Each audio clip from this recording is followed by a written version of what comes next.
What's going on, everybody? Happy Friday. Today we have a very special podcast today with a very special guest, Mr. Daryll Ellison Jr.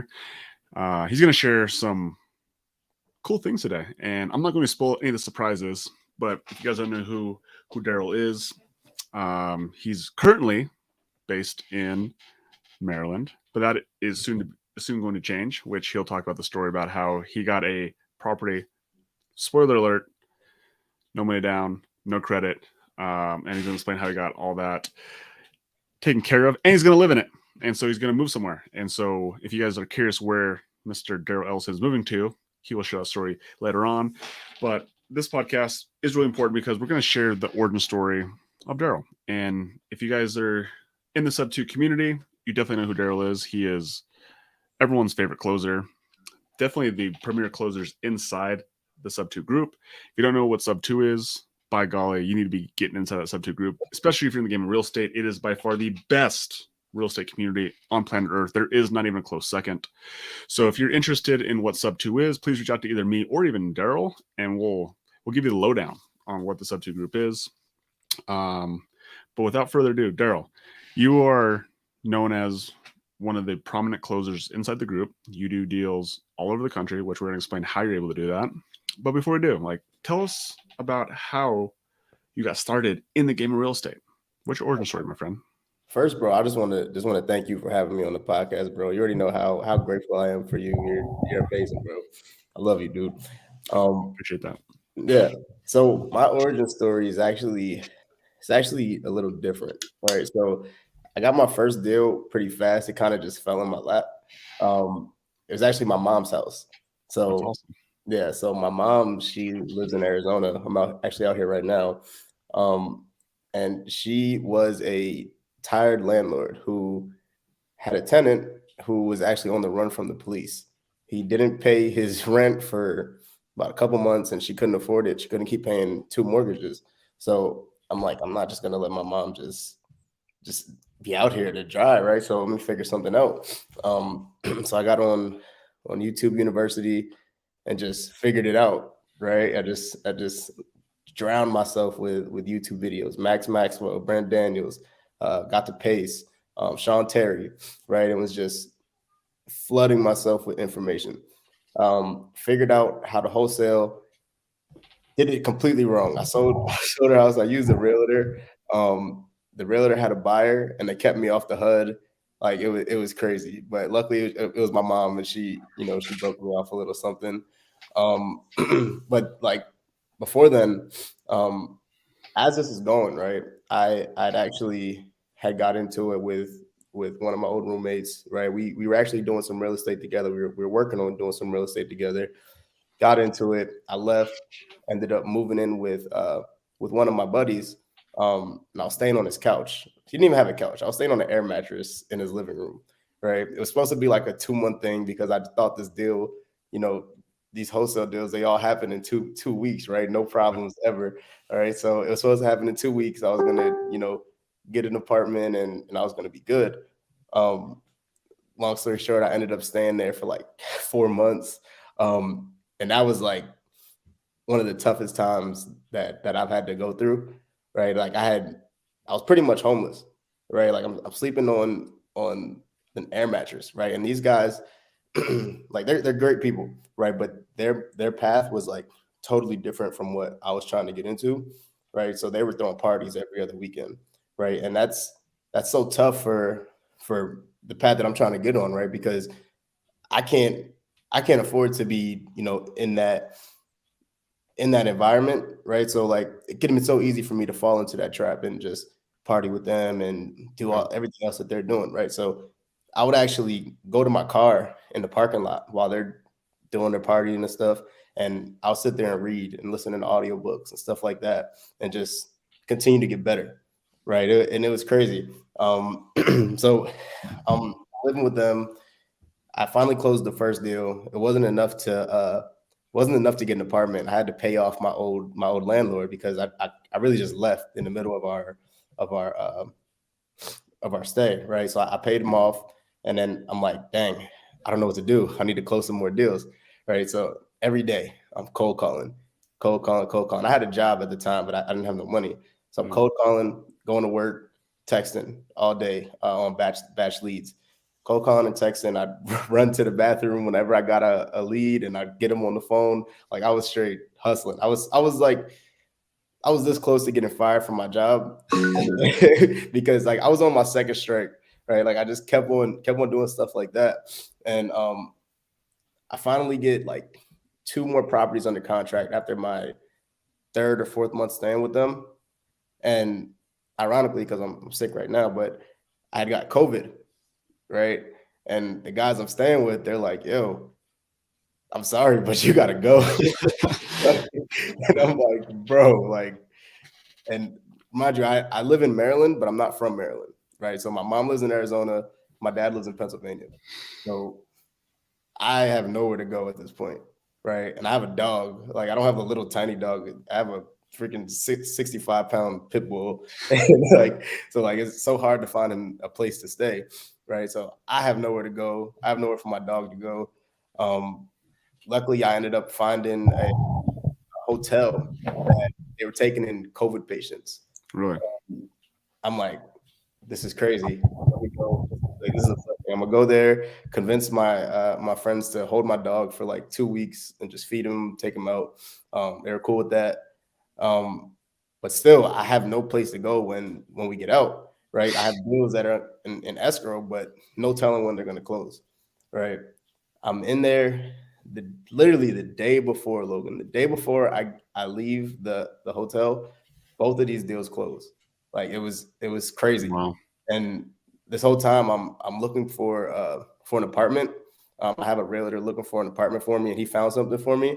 I just didn't have the money at the time, but I knew it was coming in. Yeah. Right. And it just happened, right? It just happened. And then the day I came out, I had a place to go. I got approved for the apartment. This guy he charged me like 4 security deposits because my credit sucked. Like Yeah. had to pay like $6,000 to get into the apartment, and then another first month's rent. Like it was crazy. But thankfully I got in, and the rest of my money, it was my first time having money, so Yeah. I blew it. What did you blow it on? I went on a vacation. I went to Puerto Rico. Nice. Yeah, I went to Puerto Rico. No regrets at all. I'm glad I got it out of my system, honestly, at a young age. Like I actually talked to somebody else and stuff too, and he's like, I'm glad you got it out of your system that young, right? Like rather than you wait until you're like 30, 40, you have kids, right? Now it's an issue, right? But yeah, from there, I had to start marketing again. And then I came across this lead where she's like, yeah, I'm in pre-foreclosure. I don't know what to do. I'm just going to give my house to the bank. I'm like, no, don't do that. Like, what is wrong with you? And she's like, I don't want to do anything. I just want to give it to the bank. And I've heard of Pace Morby, but I didn't know what he was about. Right. So instantly, I took the last of my money and I joined Sub 2. Right. And then the rest was history from there. Well, not history, right? I came in Sub 2, and I ended up joining somebody's team because I really didn't have the money or the experience.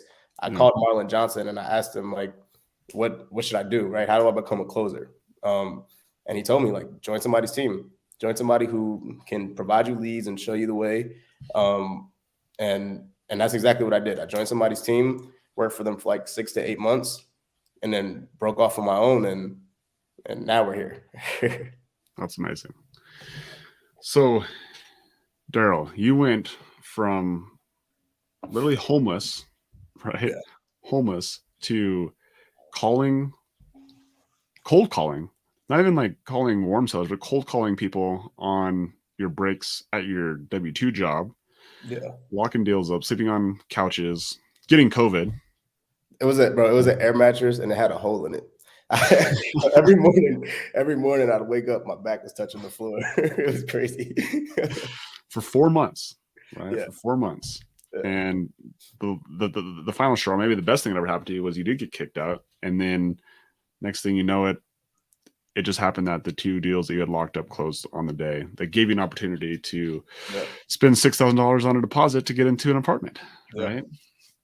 That's Yeah. amazing. And it really sort of a testament to your mindset as well of you realize that the people you were living with, they weren't on the same path as you, but ultimately like they were also helping you in the situation. So it wasn't like you could control that environment because it really wasn't your environment. Like you came into their Right. environment.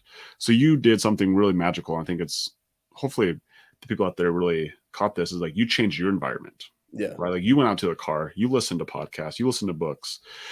And obviously the whole time you were looking for your opportunity to fly away, right? But at the same time, you never once said anything negative about those people, even though like they were partying, they were not on the same path, but they also helped you Yeah. in that 100%. situation. And I think that's really powerful as well. And it honestly shows your true character, right? Yeah. And it's really funny. So you made some money, went on a vacation, which is like I think everyone needs to go through that, which is totally fair. Like not a lot of dumb stuff. And I think until you actually do it, you actually don't have that wisdom and that insight until you actually go like spend some money, like go use money. Like money is actually meant to be spent, Yeah. and it might seem dumb right now, but it's actually the thing that led you to who you are today. 100%. And then so you joined this community called Sub 2, and so tell us a little bit about that. So you joined this community called Sub 2. Like, what was your intention for joining the community? My intention was I felt so when I talked to that lady who said she just wanted to give her house away, right? I felt helpless. Right. I'm like, I never want to feel like this again. Because one, this is a lady who is clearly in pain, right? They talk about we want to find the motivation, right? We want to help sellers. And I had no way to help this lady. Yeah. I had no way at all to help this lady.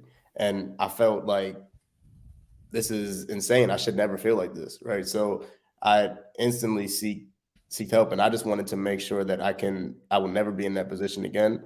And when it does happen, right, I'll be ready the next time. And oddly enough, well, not even oddly enough, like the most of the deals that I'm coming across now are pre foreclosures and families that I'm saving from foreclosure. Like we just did 5 this month, and it's like clockwork now, right? Like it's night and day from where I first started to where I'm at now. And there's only a year ago. That's awesome. Yeah. And so explain this process, because I think you hit on something really important that you didn't know like what to do once you got into the community. And Marlon, he gave you advice to work for somebody. Tell me, like, how was that advice received in the moment? And also looking back on it, was it the right decision for you to go do that? That's a good question. In the moment, I was kind of conflicted, right? I was like, dang, work for somebody. That's what I forgot to say too. I quit my job after after those deals closed. Yeah. I'm like, yo, I'm rich. I don't need this anymore. I quit my job. I'm going to Puerto Rico. Yeah. I'm balling out. I'm buying mentorships. Yeah, it was over. Like and another, I wanted to quit before they fired me because remember I was on my second strike. I knew it was over. So I'm like, I'm out of here. But when Marlon told me that, I'm like, dang, I just quit my job. I don't want to work for nobody. I know, like, I have the mindset. I really hate working for other people, right? But that, like, I just had to do it, right? I was just like, you know what? Marlon's he's a closer, right? I look up to this guy. He's where I want to be, right? So I figured he's not going to tell me nothing wrong. So let me try, right? So like it was like a week later, I got on somebody's team, and it was honestly the best decision I made in my life. You were there at Clever Summit when Cody Hatter said, he said he's the best copycat he knows, right? So I was a straight copycat, right? Like I was noticing the things that they were doing right, noticing the things that they were doing wrong, and once I got into my own business and built my own business, I copied it. I copied the things that they were doing right, and the things that they were doing wrong, I didn't do that, and I did my own thing. So it was really one of the best decisions I've made. Yeah. When I talk to new real estate investors, people who are just getting into the game, that's always one of the first suggestions that I make, very similar to what Ronald told you, is like, go work for somebody, especially when you don't have any experience, because you can spend the time, you can spend the money, you can waste time, you can waste your money, on doing things because you literally don't even have a compass to know where you're going to go, or you can actually get paid to work with somebody else and you can watch them go through the journey. And what you said was really powerful, seeing what they're doing right and then seeing like what are the things that you might do differently when you're actually running the ship. Yep. And the crazy thing is, right, I didn't, so I closed, I got a lot of deals under contract for them. I probably got like 10 deals under contract for them in the 6 to 8 months I worked for them. Oddly enough, none of them closed for whatever reason. We don't got to talk about that right now. Really? But I could have looked at it like this was a waste of time, but I chose to find the positive in it, right? And I really found that it was actually one of the best decisions that I've made, because even though the deals didn't close, their systems, their processes, the understanding of like the businesses, like the way they had their morning meetings, right? Like I adopted a lot of those things, things that I had no clue were important to a business, right? So I learned a lot of that stuff early on, right? And it really boosted my learning curve. Yeah. Those things, like, you don't know what you don't know. And right.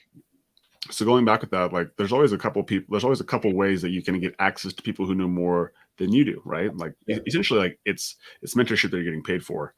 So that's like one way to get proximity to somebody is work for them, right? Yeah. Honestly, it's maybe one of the best ways to do it. Another way that I've done before is even like I'll call this a step even back, is I go work for someone for free. It's like, hey, you don't even have to pay me. Let me just work for you for free. Yeah. And you can work in their business, and almost every single person is going to say yes. So if you go and like, hey, like I want to work, like, so all people out there who are listening, like I want to work for Daryl, which you should. And Daryl's like, you know what, brother, like I don't have an opportunity for you right now that I can pay you. It's like, that's okay. I'll work for free, right? That'd be like the next step back.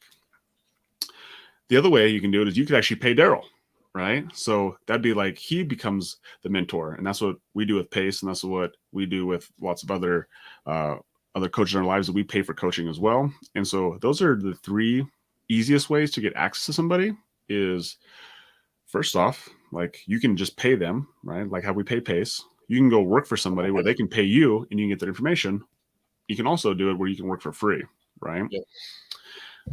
Or here's a fourth way that a lot of people sleep on, is provide value to that person outside of what you're trying to get access to them through, right? And so I'll give you like a prime example of that is I found a guy in my local market who was crushing the real estate game. He had like $30,000 plus a month in cash flow from his real estate.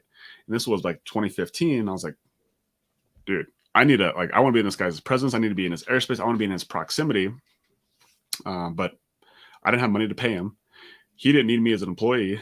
And at that time, I couldn't work for free because I had a business, right? That it needed my full-time attention. So I thought about this and I was like, I don't really maybe have a lot of value I can provide to him in the real estate game, but I was a personal trainer. And so I offered to train him for free, right? And so I provided a value to him that also got me in his airspace twice a week, every week for the next like 9 months. And so that's another way, is like, how do I provide value outside of maybe just the vertical that I'm trying to get from this guy? Like, how do I maybe have another avenue that I also serve somebody? That's awesome, bro. And Pace, he actually was just talking about that, right? Like, and I bet you didn't ask him, how can I provide value to you, right? You probably noticed that he needs this, right? Yep. And this is what you can do, and you brought it to him, right? Like, that's awesome. Just being aware and just providing value. Like everything starts with value. Yeah, it's 100%.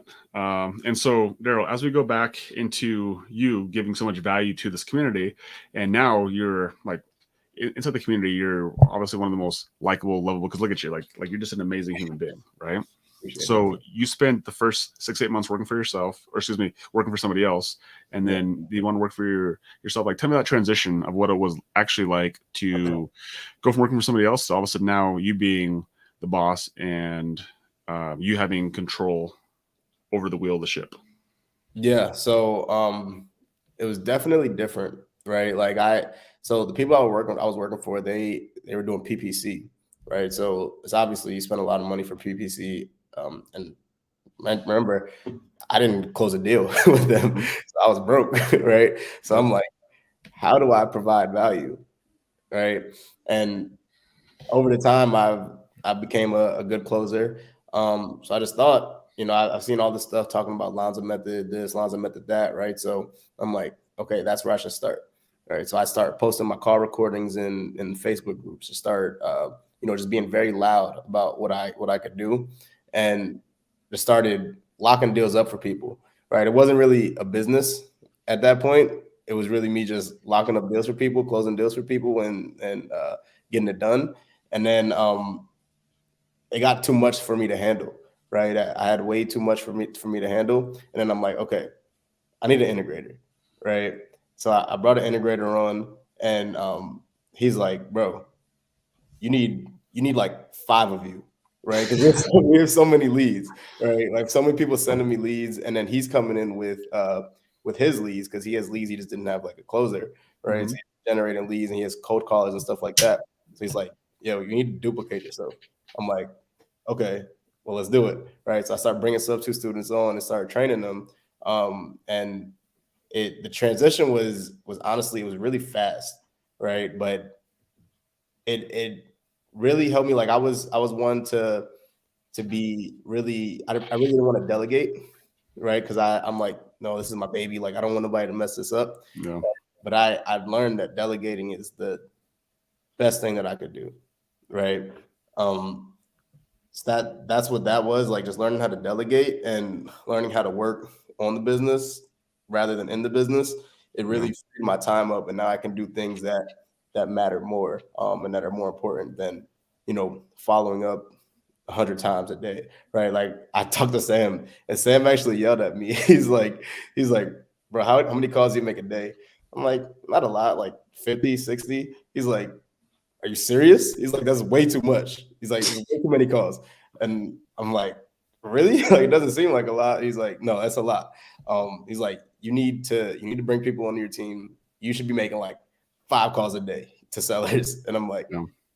that makes sense. So I did that, and honestly, it's been amazing, bro. Like it's been amazing. I love it. Now we have like a full blown operation. I would say, like, I was perfectly fine with going to Vegas and doing things like this now because my Yeah. team is working, right? Like we have four cold callers, we have an admin VA, we have a lead manager VA, and I have 5 sub 2 students closing for me. That's awesome. Yeah, and we just got like two deals this week. I didn't close any of them, and it's just so awesome. And it's Yeah. for me, I'm all about providing value, so it always feels good, teaching somebody something new and then watching them, use it and it working for them, and having them get success from what you just taught them. Right, it's the best feeling in the world. Yeah. But yeah, It's true. True go giving, right? yeah, It's not just, it's like learn the skill and then share it. yeah. It's one of the most powerful things. So there's 2 things I want to touch on right there. The first thing is Sam. Sam is one of our homies, and he's unfortunately, the reason why he's not on this podcast with us today is that he broke his back at the Clever Summit. Too much twerking, too much dancing around. Crazy Sam, but he is okay. He is on some pain medication on crutches, but he will be back. So for all of our listeners out there, like Sam is out for the week, but he ain't out for life. So that's the first point. And then the second point, like, this is more of a question. Like, what was that moment for you that allowed you to go from being the guy who did everything to all of a sudden realizing that you needed a team? Um, it was honestly like out of necessity, right? Like I had way too many leads, and then my main business model is JV, right? Yep. So what comes with JV is you also have everybody hitting you up asking for updates on leads, right? And I'm like, I cannot get to all these leads, Yeah. right? And I wanna make sure that I'm providing a good service to the people sending me leads, and I can't do that if it's just me. Yep. I'm just gonna burn myself out, right? So it was out of necessity, honestly. I absolutely had to do it.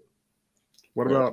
about though, like when you're getting on the phones with people and you're actually like, no one closes better than Daryl. So how am I supposed to train other people how to close if no one closes as good as me? Like, what was something that helped you get over that belief? Because I think as many people who are watching this are probably sole entrepreneurs, or even people who maybe are at their W-2 job and they want to venture start their own business, and they see the business as them, and they're the person who's doing all the work. Otherwise, like, what value do they provide? So like, was there a story or a situation that helped you start to grow to this point now where you're locking up deals that you're not even technically like doing any piece of the work? Right.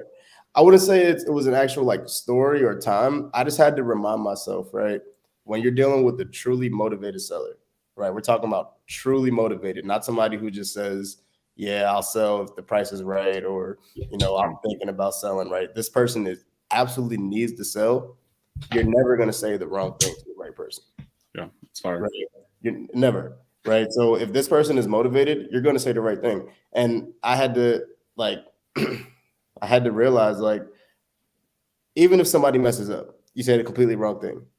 We have about 10 phone numbers that we Yeah. use, and we have 5 other closers, right? You just switch the number and just pass it on to somebody else and let somebody else lock it up, That's right? awesome. Like, and that I say that to my team as well to make them feel like, look, it's okay to mess up, right? Like, it's perfectly fine to mess up. Please mess up, because that's where you learn, right? And if you do mess up to the point where it doesn't come back, we will literally just switch the number and pass it on to somebody else, or I'll jump in it and I'll make the call myself, right? And another thing that we do that actually helped me be more at ease with that. My team makes all of their calls in a virtual office, right? So we sit in a Zoom, they make their calls, they unmute, and they have me sitting there typing away what to say next in the side chat, Yeah. right? So if they get stuck, all they gotta do is look at the chat and something that I would say to that response, right? And I'm just helping them direct the conversation, and that has helped them tremendously, I would say. Yeah. It's like a culture of being able to go out there and encourage them to like put effort in. Yeah. And if you make a mistake, perfect. All mistake is a lesson learned. Yep. And so talk a little bit about your culture. Like, how are you able to foster that? You also talked a little bit about doing like the virtual offices and being able to like be there for your team as a resource. But like, what does your team structure look like as far as like, what does a day-to-day look like for Daryl inside your business? Yeah. So a day to day for me is, so I'm still working on like removing myself a little bit more, right? I'm Mhm. still pretty active in the business. So I run our morning meetings with the acquisitions team. So every morning we wake up 9:30 is our morning meetings. It's structured. We start off with attitude and gratitude. I make sure everybody says one thing that they're grateful for every single day, even if it's I woke up today, right? Just give me one thing you're grateful for. Next we go about like announcements and how the day before went. Then we go to our brick, right? When you picture building a house, right, brick by brick. So Yeah. our brick in real estate, the way I look at it is making offers, right? So how many offers did you make yesterday? How many offers are we going to make today? Why do you think you didn't make any offers yesterday? Or why do you think you didn't do what you wanted to do yesterday, or whatever, right? We talk about that. It's like a 20-minute meeting, and then we jump into the day, right? So I want them to make minimum 30 phone calls a day. And I remember we had a conversation. I was telling, I was pretty much, what's the word I'm looking for? I was telling them one thing and expecting them to do something else, right? I'm saying, well, I don't care how many calls you make, but then we weren't getting any offers out, right? And it Yeah. was like kind of shooting myself in the foot, right? Now we have a minimum calls every single day that I want them to make. And as far as me, right, I'm still making a few calls here and there to like really hot sellers, people who are absolutely interested in terms, really hot pre-foreclosures. And I'm raising private money. I'm calling, talking to private money lenders, raising private money. I'm also underwriting the deals for the closers and giving them offer numbers, so we can get offers out on a regular basis. And I'm also doing the dispo side a little bit.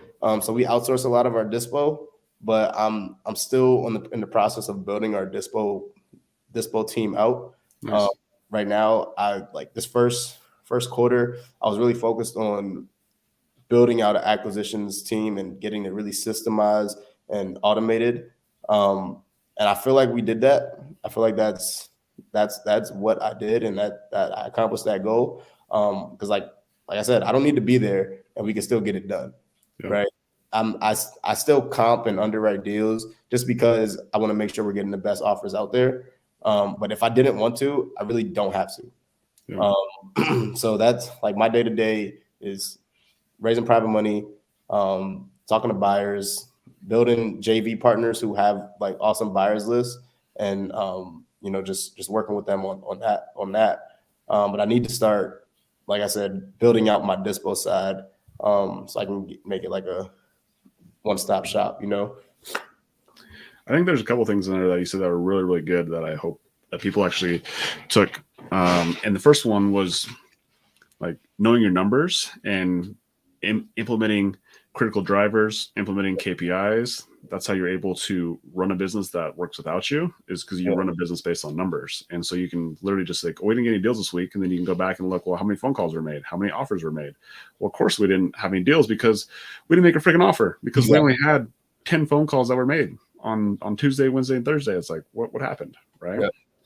And so that was an important thing. So for anybody who is in business, like you got to have numbers. Like you run a business based on numbers, right? And then go for it, Daryll. Well, no, I was just saying, like in wholesaling, I know all businesses, you got to run your numbers, right? Wholesaling in general is a numbers game, right? Like the more people you talk to, the more offers you put out, more deals you get, right? Like it's that simple. It's simple business. If you haven't understood that business is numbers, whether it's wholesale, whether it's fitness, whether it's ice cream, whether it's laundry, like it is all business is just a game of numbers. And the quicker that we understand that we're not selling contracts, we're not selling fitness, we're not selling laundry, like all we're doing is we're making numbers make sense, right? We're doing math problems, and the widget that's in between, that's what the service or the product is. But ultimately it's just wrapped in numbers, right? Exactly. And so there's another cool thing that you said too. We're talking about seasons of not having to be there in your business. And specifically, you're talking about not having to actually close deals. So actually, like there's contracts that get signed without you being there, which for a lot of people is like freaking amazing. Like, what do you mean? Like, you mean you generated a lead, you talked to the lead, and you signed a contract without you doing it? That's like mind blowing to a lot of people. But I think here's really the key to that whole thing is that now you outsource that position. Now it's not that Daryll just goes and he sits on the beach in Puerto Rico or in Vegas, right? He's doing the next thing. And now he's building out systems for the dispo side. He's building out systems for underwriting. And so like it's an evolving game of constantly scaling your business is to outsource yourself in these specific roles. And so the next thing that you'll do is you probably outsource underwriting. You'll probably outsource doing the dispo stuff. And like you're building systems along the process that eventually like then your business can run, the full conveyor belt eventually without you. And then at that point you go start a new business. Right. Yeah. But it's always understanding seasons. And I think that's something that's really important for somebody who's doing business is that there's always a season, and there always is going to be a season for you to do the damn work yourself to understand what it is. And then how to best outsource yourself from that. I personally believe you got to do the work. You got to start off doing the work yourself. And like I said, when I first started off, like when I started to scale and add people onto my team because I had to, right? I didn't just jump out of the gates and just say, okay, let me bring 5 acquisitions people and 5 VAs, right? It was just me. I didn't have a VA, right? And I was doing every single thing. And once my hands were just full, like I had to do it, right? And that's what I like. I like to go from step to step, right? So yeah, exactly what you said. And let's talk about this because we were at the Clever Summit, which, by the way, you were at, not having to close deals, right? Not to generate leads. And you were there. You had 2 deals closed while you were there. And you shared a little story with me about one of the deals that you had locked up. And it was like mind blowing. And you're like, hey, I'm no longer going to be living in Maryland anymore. So if you don't mind sharing a little bit about that story and that deal and how it came into your pipeline and what the exit on it is going to look like. Yep. So didn't spend any money on the lead. Somebody brought it to me. So I called the seller, right? So Rocky Ford is her name. She's not even a sub-2 student. She's in the creative finance with Pace Morby Group. She sent me the lead. She says, hey, it's a pre-foreclosure. This auction's scheduled for 2 weeks away. I don't know what to do with it. Please help me, right? Okay, cool. Call the guy. I lock it up like 3 days later, right? This guy is actually sorry. She gave it to me a week before the auction, right? Lock it up 3 days later. Lock it up on a Thursday. He called me. Right. I sent the contract to him. He's like, "Look, man, I'm in the hospital right now. Can I curse on here? Am I able to curse on here? I'm good. You can do it in him. Yeah. So he was like, yeah, I'm in the hospital right now. I don't got time to read this, but I trust you. Just don't fuck me. I'm like, all right. I'm like, no, man, please read the contract. Like, there's nothing in there crazy, but just read it, please. And he's like, I don't got time. He just signed it, right? I'm like, all right, cool. So he signed it on a Thursday. Auction scheduled for Tuesday, right? So I outsource all pre-foreclosure stuff. I learned my lesson the hard way. I messed up somebody's loan mod, ended up losing the deal. So I outsource everything. Shout out to Kiki. I sent everything to her. She stopped the auction on a Monday. Wow. Right? She stopped the auction the Monday before it went to auction the next day. How does she do it? Do you know how she? So what she did was she had the seller file for bankruptcy. He filed a Chapter 13. File Chapter 13, they legally have to push the foreclosure back. They have to on the foreclosure. So that's what she did, and he was like freaking out. And then it was so close, Logan, that they literally sold the house at the auction anyways. Yeah, they sold it at the auction anyways. So the buyer, the guy who bought it, actually, and this guy was an asshole. He went to the house and he knocked on the door and he told the owner that he's like, look, I just bought this house. He had a piece of paper in his hand, but he didn't show it to him. He's like, you have 3 days to get out. I'm changing the locks. And we both know that's not even how that process works, right? Yeah. He's not even allowed to do that. He needs to go through an eviction. Like he was just being an ass, right? So we called and we got the sale rescinded. And this guy he was pissed. Yeah. But yeah, so that's how that happened. We're now in escrow. And the deal will be closing this month, well, in May, and I'll be moving to Houston. Sellers walking away with, and I wouldn't say it's no money down because I did feel bad for the guy. Like he's an older guy, he's in a terrible situation. So, and he had equity. So, giving him $4,000 down and paying him like $250 a month for like 5 years or something like that. Nice. I'm moving into it. I'm gonna rent 2 of the rooms, and I'm gonna like short-term rental a third one. It's 4 bedrooms. And I'm pretty much going to be living with very minimum money out of my pocket. I say minimum because I'm treated like a business, right? I'm still going to put money away for vacancies and repairs. I'm going to hire like a landscaping person and, do a bunch of stuff like that just to make sure the house is 100% at all times.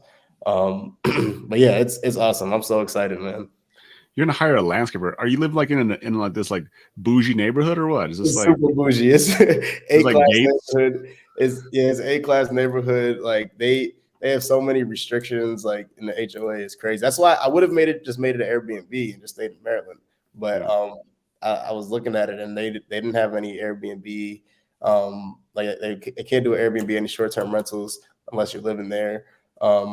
So I'm gonna do that, and it's in a very nice neighborhood. Like you got tennis courts and pools and everything. Like it's awesome. Daryl's going to the country club over here. That's awesome. And in all fairness, like out of the generosity of your heart, did you give that money any? Did you give that seller any money down? And I think that's like again just shows a testament to you, because again we've had this conversation when we were in Vegas, and um, I think that was just again a class act on your part, and really it just shows you that a lot of people, a lot of times, sometimes people look at real estate investors as like they prey on people's problems, but ultimately like real estate investors are the ones who solve people's problems. And of course that we have to look for, like, we definitely go look for problems, but the problem's already there, whether we look for it or not. Either we can do one of these, or we can be open to it and be like, let me go see if I can go find a problem so I can solve it. Not Yep. find a problem because I want to make someone's bad. Like the problem is there. Like the guy, like you had nothing to do with his foreclosure. You had nothing to do with his, like we have nothing to do with people's like financial situations, whether they get divorced. Like that has nothing to do with us. But we can come in at that moment in their life where they're looking for someone to help them Yep. and be a servant to them. Right. 100%. Because if it's not me, then it's that guy who just got it for a really good price at the auction, who's wanting to kick this guy out in 3 days. Here's your notice. Right. Right. Like that's Like, the guy that you're competing against. yeah, it's crazy. It's ridiculous. So that's really the value of having someone like Daryl as people who look up to, again, inside our community. And again, if you're not inside this community, the sub two community, like you need to get into the community, right? Because this is the culture of real estate investors that we're bringing on, and we want to continue to grow. Because man, when you have a culture of people who want to serve and want to help, it makes industry just better as a whole. 100%. Right. And that's all, bro. That's how I look at everybody in sub two. That's why I look up to Pace so much, because he built it like that. That's how he lives his life, right? He wants to give, and he built the community of where we at now, like 4,000 people in sub two. It's growing, yeah, every day, right? And it seems like everybody who's in the community has the same mindset, right? We just want to help. We just want to give, right? Like I'm doing a freaking. I would never do this in a million years, bro. I'm doing a 10-hour live on Wednesday. Yeah, tell us about that. Calling people sellers for 10 hours straight. I don't want anything. I don't want no parts of the deals. I just want to lock deals up for people, push the needle forward, help them out. And I'm going to do it for 10 hours straight, right? I don't know how I'm going to do it, but I'm just going to do it, right? And that's because I've seen Pace do it so many times, right? And I see how much value I've gotten from it. And I just want to provide a fraction of the value that Pace gives, right? So that, like, it just speaks volumes on the type of person he is and the type of community that he's built. It's like the trickle down effect. Like we have a leader who we all look up to, and he shows us. He doesn't tell us. He shows us how to live. Yeah. And Daryl like sees this guy, and he copycats. Right. He's just like, dude, I'm gonna do this guy, and I'm gonna apply that, and I'm gonna give value to a ton of other people by modeling what someone like Pace is already doing. 100%. So we do this in our live. Like, where are you gonna be? Like, where can people? Like, I guess you're gonna do this 10-hour live. Where is it at? How do I get on this live? It's gonna be on. I'm gonna be streaming on Facebook and on YouTube. Everything's the same. Daryll Ellison. If you look me up on YouTube, Daryll Ellison, it should pop up. You may see some post football highlights, but it's not that YouTube channel. I need to figure out how to fix that. Get my real estate one up first. But yeah, if you look up Daryll Ellison, it should pop up. Yeah. Cool. So you're gonna be going live, and so what are you doing on this 10-hour live? Like, if I have a seller that I'm not quite sure what to do with, if I have a question, like what should I come to this 10-hour live and expect? Yeah, I want people to bring their toughest sellers, ones that, not kicking tires, right? Obviously have some motivation that you just can't get through, right? Like, bring the toughest ones.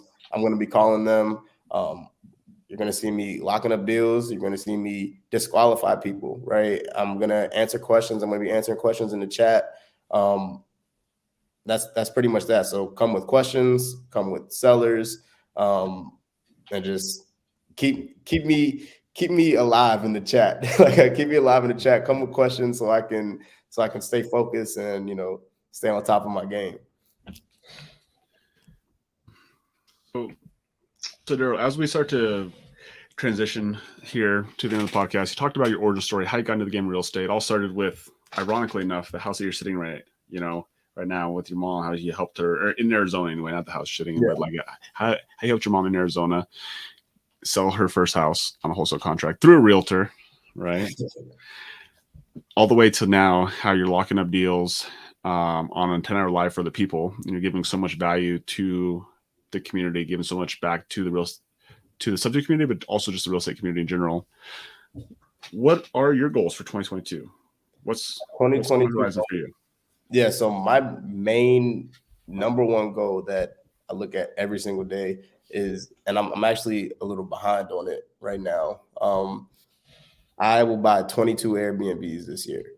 Yeah. 22 Airbnbs this year. I just locked up my first one actually while we were at Clever last week. That's an awesome deal too, if I could talk about that one. I don't know, did I tell you about that one? Let's talk about it, man. Let's talk about it. So talk about, that is a 100% free deal, right?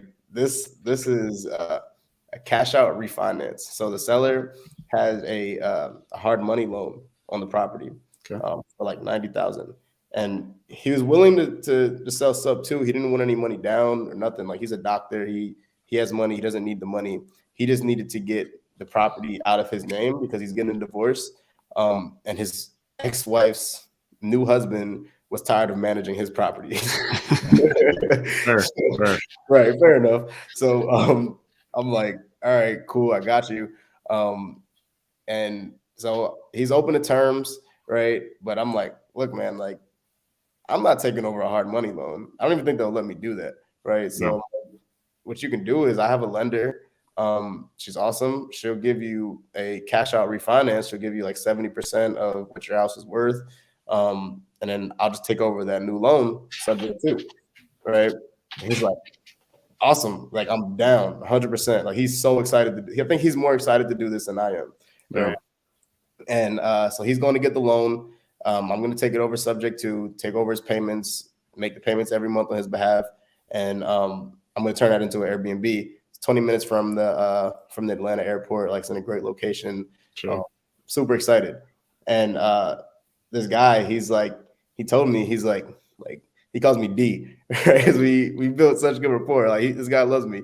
He's like, listen, D, he's like, I get calls every single day of the week, calls and texts. People blow my phone up.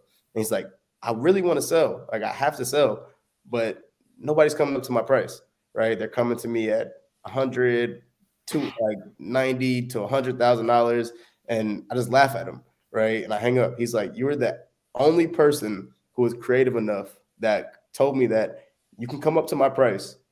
I just need to wait some time for it, right? And he's like, I thank you so much for that. And I'm actually going to teach him how to buy deals creatively, how to buy, seller finance subject to deals. And he's going to be a lender for me as well. So that's awesome. It's awesome. So it was a great deal. Like, I'm so excited for this one. But that's a huge nugget you just said right there, is that you're going to turn one of your sellers into a lender. Oh yeah. Right. Yeah. And so my curiosity is, like, how does a doctor get hard money on a property? That's my question.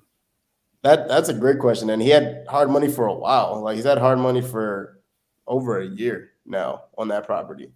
And I've never asked him. I've never asked him about that. I should have been a little more curious to ask him about that. But he had tried to refinance a couple of times, but he wasn't going to an asset-based lender. He's going to banks, and they're denying him because it's not his personal residence. Yeah. Right. So I provided value to him by showing him, look, there's asset-based lenders out here who give you a loan based on the asset, right? And he's like so grateful for that. Yeah, it's such a big small thing just between a traditional lender and an asset-based lender. And unless you knew exactly where to go, like, that guy would have never got out of that loan. 100%. Ever. This guy thanks me so much. And like, when I told him how old I was, he was like so surprised. He's like, oh my goodness. And if you guys didn't know, Daryll is 16 years old. He's real young. Just turned 16 last year. That's awesome. Okay, so the goals for 2022 is to buy 20 Airbnbs. We're at one. 22. So the people, yeah, two. Sorry, we're at two. No, 22 Airbnbs. Oh, 22 Airbnbs. Yeah, We're at 22 Airbnbs, and we have one, right? we got one. So people out there, they're like, I want to help Daryl. How can they help you buy 21 more Airbnbs? So I need to buy 3 Airbnbs a month for the rest of the year. All right. So bring me deals. I was in the mindset of thinking like, okay, these all need to come from my acquisitions team, right? Mm-hmm. Now I'm out of that mindset. Now I can buy them, right? I can buy them. I can raise the private money. I can buy them. So any deals that are good for Airbnbs in highly populated areas, close to hospitals and major universities and stuff like that, that could turn into an Airbnb or traveling nurses, stuff like that. Bring them my way. I'm buying. And that's nationwide, anywhere. Nationwide, yeah, nationwide. That's awesome. And so I find a deal. I'm like, okay, I remember that Daryl said that he wants Airbnbs. I believe this could be a good Airbnb deal. What do I do to get it in front of you? What's the best way to get a hold of you? So the best way to get a hold of me is hitting me up on Instagram at Daryll Ellison. Yeah, and you good at that, bro. That was so smooth. Follow me on Instagram. Sending me a DM. That's the best place to find me. If you want to submit a deal to my, I have a link that goes straight to my CRM. My team reviews it. We underwrite it, look at it. It's www.jvwithdaryl.com. And it's simple, right? It tells you if you have a deal under contract, click here. If you have a lead that you need me to close or my team to close, click here. And you submit the information there, and it comes straight to my CRM. My team reaches out within 24 hours, and we'll give you a yay or nay. Yeah, that's the fastest way to send me a deal. The fastest way for me to look at it is hitting me up on Instagram. If you want my team to look at it, go to my link. It's awesome. So there's a bunch of ways. You find a deal, you go on Daryl's Instagram, make sure you like his stuff, make sure you comment on his stuff, and then get in them DMs, right? Say, I'll let you, boy. I got you a deal. I got you a present. Actually, just send him a present. That's your first, like, the emoji, and that's it. And then they'll be like waiting, right? You can go to jvwithdaryl.com. That's another great place. You can send the deal. And that's more is that on an Airbnb side, or is that more on the wholesale side, Daryl? That's more on the wholesale side. So like if you need help with like dispo, if you need help with dispo, if you have a lead that you need help closing, jvwithdaryl.com. But if you have like a deal that it's urgent, you want me to buy this deal, you think it's perfect for my Airbnb journey, hit my Instagram. Yeah. That's awesome. And so again, those are the two ways to work with Daryl. If you have wholesale deals that you need help dispoing, Daryl can help you out. Also, if you have an Airbnb that you want to sell, Daryl is your buyer. How else can people connect with you? Let's say that someone's in a position where they don't have deal flow. Like, how else can they connect with you? How else can they connect with me? Follow me on Instagram, right? Follow me on Instagram. I put a lot of content on Instagram. I'm always down to help.